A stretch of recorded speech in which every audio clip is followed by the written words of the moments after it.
নমস্কার বন্ধুরা, রিনাস কিচেনে আপনাদের স্বাগত জানাই। আবারও চলে এসেছি একটি নতুন রেসিপি নিয়ে। আজ আমি করব সজনে সরষে। এখানে আমি খুব কম উপকরণ নিয়েছি। সর্ষে বাটা, কাঁচা লঙ্কা বাটা, সজনে, আলু, টমেটো আর ধনেপাতা কুচি করে নিয়েছি। এখানে আমি কড়াই বসিয়ে দিলাম। বসিয়ে দিয়ে কিছুটা বেশি পরিমাণে তেল দিয়ে দিয়েছি আর ছেড়ে দিলাম এবার শুকনো লঙ্কা। আর দিয়েছি এখানে আমি কালো জিরে ফোড়ন। শুকনো লঙ্কাগুলো কালো হওয়া পর্যন্ত নেড়ে চেড়ে নিব ভালো মতো। এবার ছেড়ে দেব কেটে রাখা আলুগুলো। এখানে আমার মিস্টেকলি একটা সজনে পড়ে গেছে, ওটা আমি পরে উঠিয়ে নিয়েছিলাম, আপনারা কিছু মনে করবেন না।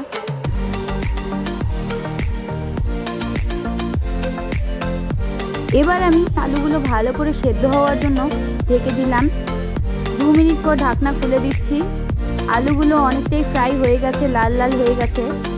আমি কিন্তু মিডিয়াম ফ্লেমে করে ঢেকে দিয়েছিলাম, হাই ফ্লেমে রাখা যাবে না, নয়তো আলু পুড়ে যাওয়ার চান্স থাকবে। এবার আমি কেটে রাখা সজনেগুলো দিয়ে দিচ্ছি। সজনেগুলো দিয়ে কিছুক্ষণ ভালো করে নাড়াচাড়া করে নেব।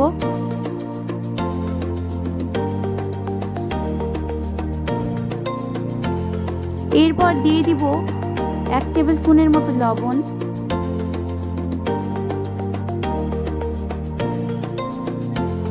আর দেবো 1/2 টেবিল স্পুনের মতো হলুদ দিয়ে আবারও ভালো করে নাড়াচাড়া করে নেব।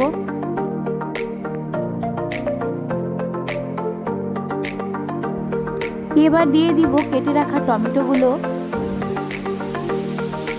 দিয়ে আবার নাড়াচাড়া করে নিচ্ছি। এবার কিছুক্ষণের জন্য আবার ঢেকে দিব। 5 মিনিট পর ঢাকনা খুলে দিয়েছি। দেখুন সজনে থেকে জল বেরিয়ে গেছে। এবার দিয়ে দিব বেটে রাখা সর্ষে আর দিয়ে দিব কাঁচা লঙ্কা বাটা। এবার ভালোভাবে নাড়াচাড়া করে নিতে হবে। ভালো করে মশলাগুলো মিলিয়ে নিচ্ছি।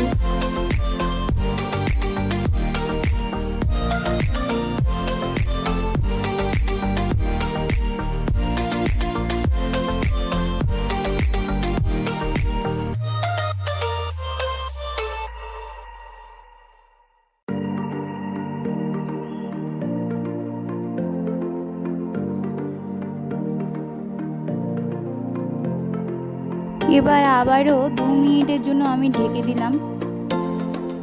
2 মিনিট হয়ে গেছে, ঢাকনা খুলে দিয়েছি। এবার দেখুন সজনে একদম গায়ে মাখা হয়ে গেছে মশলার সাথে।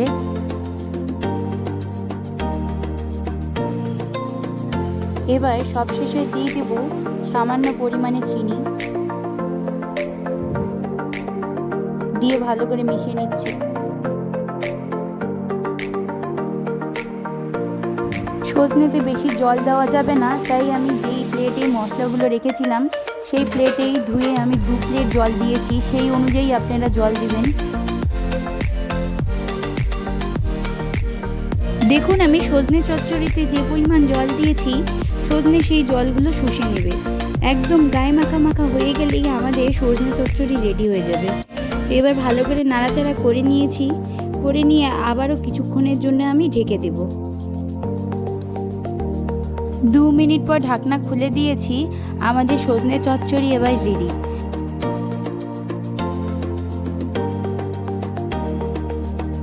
সবশেষে ধনেপাতা কুচি দিয়ে আমি নামিয়ে নিচ্ছি। আমার রেসিপিগুলো ভালো লেগে থাকলে লাইক, কমেন্ট, শেয়ার এবং সাবস্ক্রাইব করে আমার পাশে থাকবেন।